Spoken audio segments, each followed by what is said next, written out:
Hello and welcome to the AfterBurners podcast. I'm your host, Sam Money, and this is episode 12A 12A, yeah. Not with 13. with Henry Buxton. As you can see, it's only two of us. Whereas we are unaware of his whereabouts No, now. I know where he is. He started watching Monaco and fell asleep and still hasn't woken up yet because it was that boring. Right. Yeah. Yeah. So, the Monaco GP this past weekend was an absolutely boring. We're gonna try and make this as funny as possible, but please bear with us. Anyway, Yeah. Monaco was just absolutely boring. Wes was right. I mean, we us two last week, we were saying, oh, no, Monaco isn't that bad. It's not that bad, is it? Oh, it was bad. It It was was really awful. bad. It was awful. And Mm. to kick things off, Monegasque Charles Leclerc enters his home race in Monaco, and well, you're coming in thinking, you know what, this could be his race for Ferrari, but he has a great qualifying, but then and he's on course to start on pole, but then his gearbox gives up on him and he crashes at the barrier. And then ah and then the Monegasque dude doesn't even start. Yeah. How sad. I mean, yeah, it's a bit. I don't know whether it was. I don't know. It's unfortunate for Leclerc really because he said all weekend he was really fast, wasn't he? He was doing so well, and people were tweeting. I was like, "Oh, don't give me false hope that Ferrari are back on top." But then again, Monaco's pretty much suits Ferrari, I think, more as a car. And Leclerc's just he is a good technical driver, so that's why he can go through those streets of Monaco quite well. But yeah, it's really unfortunate to be honest, and yeah, I mean. Yeah, I've got. I had a point, but I can't really remember what it was. It's Yeah, it's not the first time Leclerc has had history at Monaco at home. I yeah, mean, 2018 he didn't finish when he was racing in Sauber at the time. He didn't finish again, crashing into the barrier. And 2019 as well, he didn't even finish the race there. So that's twice mm. now. And then 2 years on, 2021, all the hype that you're gonna win the Monaco GP, you're gonna get that first podium since 2000 and It was almost like too good to be true that he got pole at Monaco at his home Grand Prix. That it just was like the universe was like, no, we can't let him have it. Oh, this was the point I was going to make actually, but let's get back to it. There is a question of whether he might have even deliberately crashed and gone, I'll crash and then I'll get it repaired and I'll start pole because Verstappen was coming no. in hot.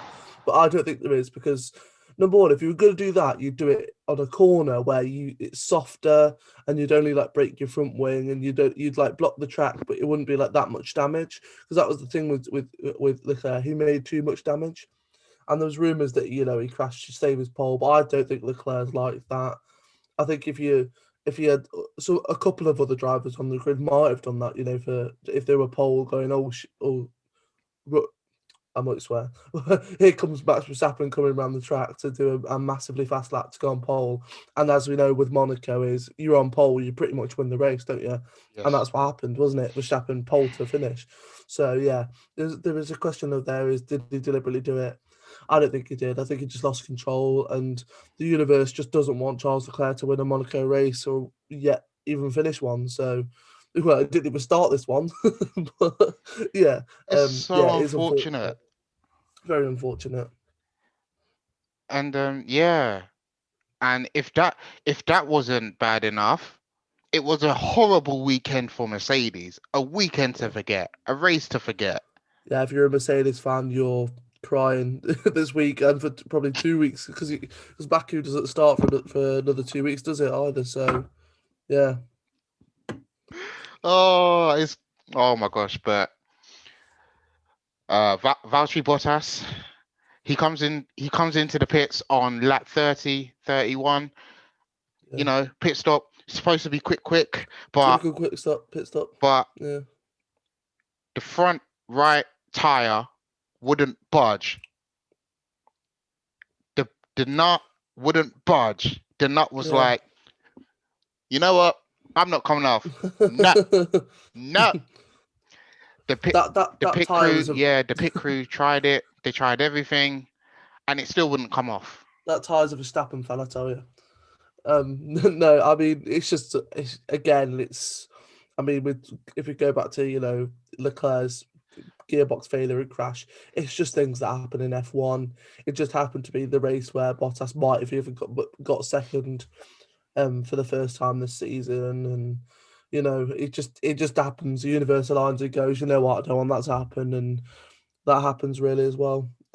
But yeah, it's just an unfortunate incident. I mean, there's nothing they can do about it. We're just because it was the first pit of the race as well. They were almost doomed from the start because obviously that tire, if they came in lap 3 or lap 30 or 70 or whatever, it wouldn't have come off. So yeah, they were doomed from the start. Really, there's nothing they could have done about it, even if they did bring him in a couple of laps before or a couple of laps after. So yeah, it's just the universe aligns, and it just didn't want Bottas to finish that race either. First Leclerc and now Bottas. I I do wonder if that tire has now come off. Because They've yesterday put, afternoon into the evening on social media, Twitter, Mercedes were still saying that the tire's still on the car. yeah, I mean, it's probably somewhat like probably some metal things come up and blocked it in, and you have to like chop that metal bit off to get the cut to get the tire off, and that metal bit is probably essential for the tire to stay on in the first place. So if they chop that off, the whole car's damaged, and they need a massive repair on it. So they probably left it on and going, oh, we'll get a new car, or whatever. Like, I don't know. So Bottas retired, and then it was down to Hamilton. But Hamilton, he had a race to forget. I I mean, mean, especially for Monaco, with an race like Monaco, with qualifying being so important, he just didn't show up, did he, on qualifying? not started seventh behind AlphaTauri's Pierre Gasly. Oh, and you should have heard his radio. He was complaining about how Pierre Yeah, Gasly was holding him up and everything. Um, the tire management didn't go right as well. Other drivers, including Gasly and Vettel, but were going a I lot don't, longer I than don't him. think like with Monaco especially is fair enough if you're behind Gaz holding you up at like I don't know, uh, Silverstone or whatever, like other racetracks, because you can there's potential to pass there. But when it's really difficult to pass at Monaco, there's probably only one place, and even that's pretty difficult. The fact that he's complaining that Gasly's holding him up is just ridiculous. Because then again, if he passes Gasly by some miracle, he had Perez in front of him. Like he's not Perez is going to let him pass. There's been very similar cars, and yeah, I mean he should have just known from qualifying that he wasn't going to get any better than his qualified position. Luckily, he did improve. Did he improve by one place? Was it because obviously Leclerc didn't start? What when did he start and how did he finish? He started seventh and finished sixth. Yeah, so he improved by a place, but that was only because Leclerc didn't start. Yeah. So Yeah, I so he mean, started on grid place 7, didn't he? yep. But that was actually virtually grid place 6 anyway, because Verstappen was grid place 2, but he was technically on pole because there was no one in front Yeah. of him. Yeah. And to be fair, that was a good move as well. If we're talking about Verstappen and Bottas, to close the door on Bottas straight away was phenomenal. I think that was a brilliant move. Excellent. Even Excellent. though even though science was, was it science behind him? Yeah. Even though there was science behind him, that's in a fast car as well. You've got Bottas slightly further in a better car. You need to shut that door without being too aggressive, and he He did was that, I quick think, to quite do well. that. He was very Uh, quick to do And that. I think that's even though it's the first lap, but it is Monaco. That's a race winning move Mm, because the moment you come out of that that sort of chicane and that mini straight along there, Yeah. So like the first couple of corners, you come out the first couple of corners, you're ahead at Monaco, Yeah. provided you don't crash on the 78 laps, 79 laps or whatever it is, you've won the race then. So yeah, unless a massive issue happens, you've won the race. That's a race winning maneuver. So yeah, props to Max Verstappen. Even though it was procession, he has to do something like that to hold the lead at the start. And yeah, much deserved win for Max Verstappen. And moving on to Max Verstappen, he's leading the championship for the first time in his career. Yes, sir. Max Verstappen tops the championship for the first time on 105 points, just a point, one solitary point ahead of Lewis Hamilton. No. He's a few points ahead of Lewis Hamilton. Oh, right. Sorry. My bad. My bad. The constructors are 1 point away. All right. So, The constructors at that 148 and 149, yeah. and then Verstappen's on 115 and Hamilton's on 108, I think, Wow. something like that. So That's he's what, four 7 points points? ahead. Oh, seven. Wow. Wow. Let me That's check. a. Let me just check. Let me check. That's what I think it is though. Oh no. He's 4 points ahead. 105, 101. Where did I get 108 from? 105, 101. So Max Verstappen is 1 point ahead. 4 points. Why am I saying that? Max Verstappen is 4 points ahead What of Lewis 105 Hamilton. minus 101, Sam, is 4. And then obviously, yeah, the constructors, that is a point. It's 149 to 148. Mm, mm, mm. And next trip is Baku. But before we get to that, Monaco TV. Yeah. Now, I don't know a lot about what happened with the Monaco TV, but well, Henry, take it away. Yeah. I mean, I was watching it and it did seem a bit, all over the place. And I think especially in qualifying as well, I mean, it was all through the weekend. I mean, practice is pretty easy because you just follow the car that's, on a lap or whatever. But with qualifying, because there's so much going on, it's hard to stick to a thing. And I think the main hub of F1, the F1 broadcast is actually quite good with that. So they sort of know who's on a flying lap, things like that. But with Monaco, they have an external um, broadcast group, so a different company directs it and things like that. It's not actually the internal one that does the F1 races for all of them. I think they were saying something along the lines of BBC or ITV do the British Grand Prix, but even then, I think the F1 step in for that as well, and the BBC do a pretty good job anyway. I think when they do it, but because it's only happens once a year at Monaco, and the director, it's a completely different. It's not the actual one who does it for every race. That's why it was pretty bad. So you got like qualifying, there were filming people who had just finished their lap rather than people who were on their flying lap, and then during the race we got a brilliant battle between Vettel and was it Vettel and Gasly, and Yeah, then it they was. went over to Lance Stroll, and they were filming just random people going into the pits when we wanted to watch a battle on that's actually we never really see at Monaco anyway. So d- d- you wonder, is there actually somebody watching going, oh, we need to look at this, we need to look at this, we need to look at this, or is it just is it on like a random sort of cycle sort of going on? I know with Monaco, it is one of those races where you have to sort of film the midfield battles because they're the only things that are going on. Yeah. Because obviously Max Verstappen pulls away, doesn't he? You film like every now and then the pits, but and obviously they did show the Bottas pit from him coming in, doing it, and going, oh god, it hasn't worked. So that was a good little bit there. But yeah, the reason why I watched this on credits to WTF1, they always explain a lot of things quite well. Matt over there is really good. Um, but yeah, he sort of explained that it's an external director and broadcast system. I don't know. That do it, so they're not the ones that are doing it week in week out. Every other F1 race. So that's where it's different for them because they're not used to directing such a fast-paced race, especially in a tight, compact place in Monaco. So yeah, that's why the direction wasn't brilliant. Mm, mm. And also, just to talk on the championship, it was the first time since Germany, I think Germany 2018, that Mercedes are not topping the table, the Yeah, championship. they said something along those lines, didn't they? It is. Yeah, it's Verstappen's first ever time on leading the driver championship, and the first time since Nürburgring in 2018. That they said that on the commentary, so I don't know if that's 100% right. It should be. Mm, I remember hearing it on commentary that for the first time since 2018, which is a long time. very long time. That's three seasons, three and a bit. Well, two and a bit, 2.5 seasons ish, of racing that Mercedes have always been on top. So yeah, obviously from the first race to the last race.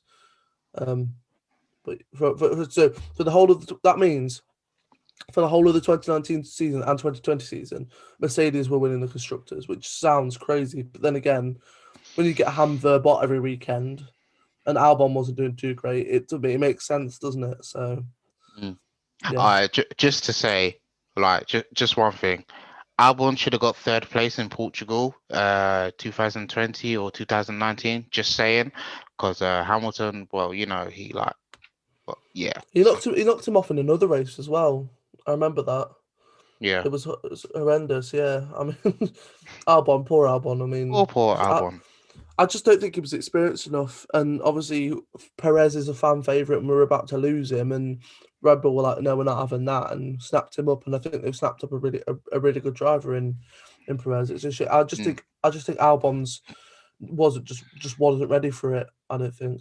yeah, yeah. So yeah, Carlos Sainz and Lando Norris have quite a brotherly relationship. It's a fun relationship. I mean, of course, they may be rivals, they may be driving for two different teams, but they still have that friendliness there.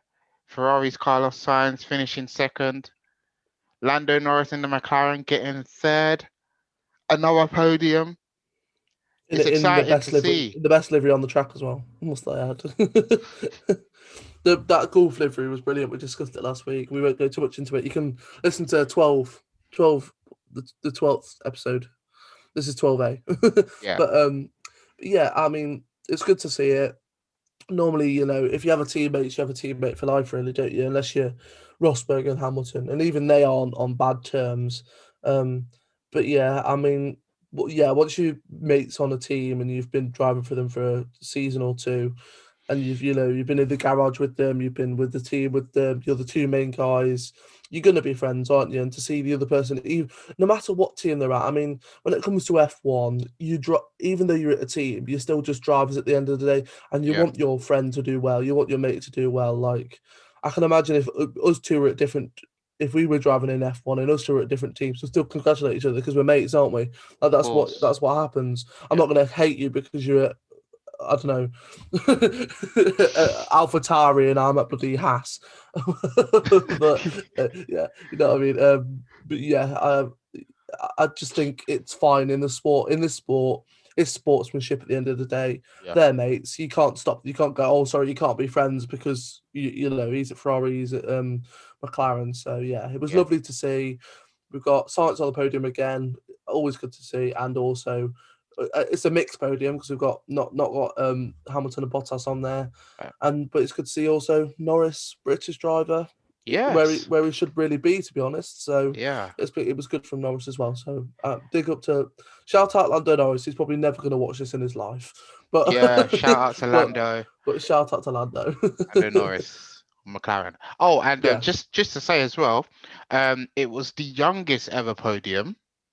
It was the youngest ever podium finish uh since I believe Mark Webber, Jenson Button, and Fernando Alonso in 2011, I believe. Guess was which that tr- guess Silverstone? guess which track?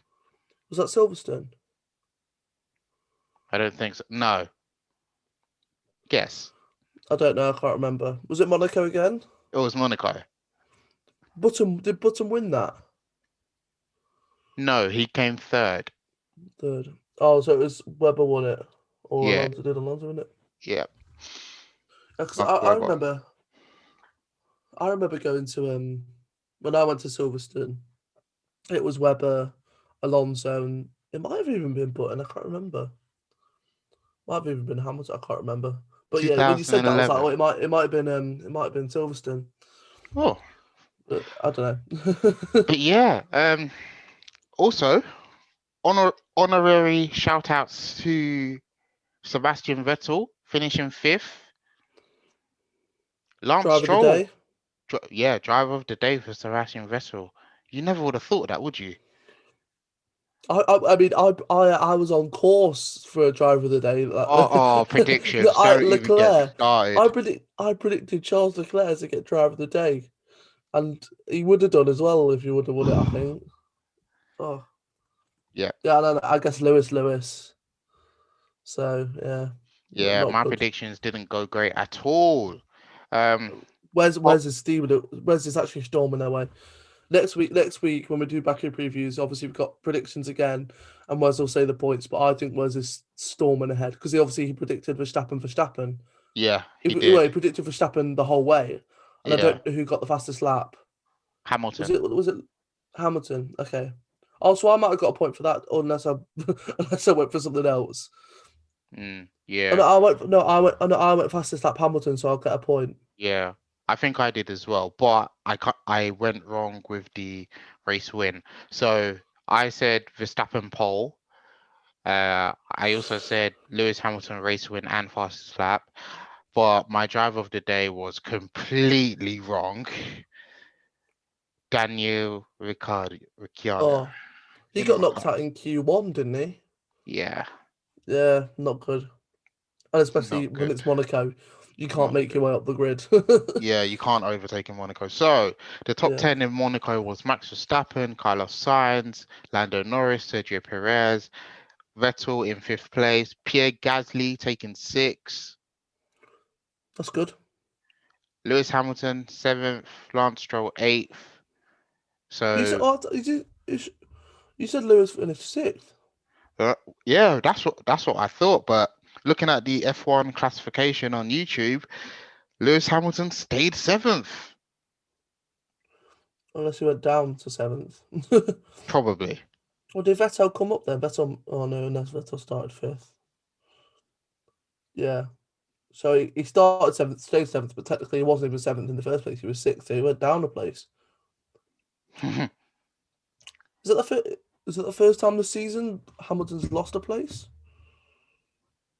No, believe, he started on pole and finished second before of course. this season. I'm pretty sure. So, as I was saying before, I was rudely interrupted. I don't know. I was just trying to double check because I Oh, remember a few minutes ago we were like, "Oh yeah, Hamilton started seventh and finished sixth," but I don't know if that was before we started recording. But yeah, yeah, we were obviously wrong. of course. So, yes, Lewis Hamilton was sixth, Lance Stroll was eighth. Sixth? What? No, Oh my seventh. goodness. Sorry, Seventh. sorry, sorry, sorry. I am sorry. I'm so sorry. We're I don't know getting what it is with confused. getting confused. So, Lewis Hamilton finished seventh, Lance Stroll eighth, Esteban Ocon ninth place, and Antonio Giovinazzi. Wow. Yeah, he had a good race, didn't he? I mean, Finishing 10th. when you qualify in that position, I think, especially with Monaco, is you can solidify that place well. Yeah, he started 10th, didn't he, and finished Yeah, 10th. So you yeah. can't go wrong with that, can you? No, you cannot. And well, Baku is in June, the first week of Yeah. June, 4th to I the mean, 6th of June, this is Azerbaijan. even though Monaco was quite a boring race, we did have quite a lot of talking points. So this is longer than we Yeah, thought it was but going to you know be. what? I enjoyed the race was awful, but you know why I had a good weekend? Why, Sam? Eurovision. Eurovision, yeah. Eurovision. And Italy, I'm so happy that Italy won. You got F1 fans maybe listen to this at some point and be like, "Why the hell are they talking about Eurovision? What are they Oh about it? my We're goodness. done. We're done with Monaco now. Monaco's finished. We don't need to talk about it ever again. Wes is still sleeping from Oh, watching it. Eurovision was good. it was Yeah, it was so good. it was so good. I don't know the name of the band, but from Finland, Yeah, Blind Channel. Blind Channel with their song Dark Side. Oh my Yeah, god. It Star Wars was shout out. it was so good. It was really good. I Yeah, and mean, then obviously the other rock track that was in the show, Italy, yeah, Maneskin with Ziti Buoni won, so yeah. that's good. I mean, they also did perform well, the Italians as well, which was quite good. I mean, they won it, so. And I believe when reading your article, there was a bit of there was a bit of This talk. is straight off. This is straight off the F1 path a bit, but Sam, but like quite far. So maybe we call it. Maybe we call it. Yeah. If you haven't seen Eurovision, go watch it. There was some incident that happened. Go and enjoy it. It's my other passion in life. Well, I've got a few other passions in life, but that's my other. Go and read that or something. Even if you're watching this, we don't get many viewers or listeners, so Yeah. you probably not got to the end of the show anyway. This is like a little bit end piece anyway. But yeah. So what's happening next week, Sam? What we're doing is Wes back? So, Is Wes back? so I believe Wes will be back next week in time for Azerbaijan. So this has been I have been your host Samuel Oni with the Monaco review with the help of Henry Buxton, and join us next week when we review. Sorry, join us next week when we preview Preview. Azerbaijan Preview Azerbaijan. preview Azerbaijan with Wes, myself, and Henry. See you soon. Stay safe.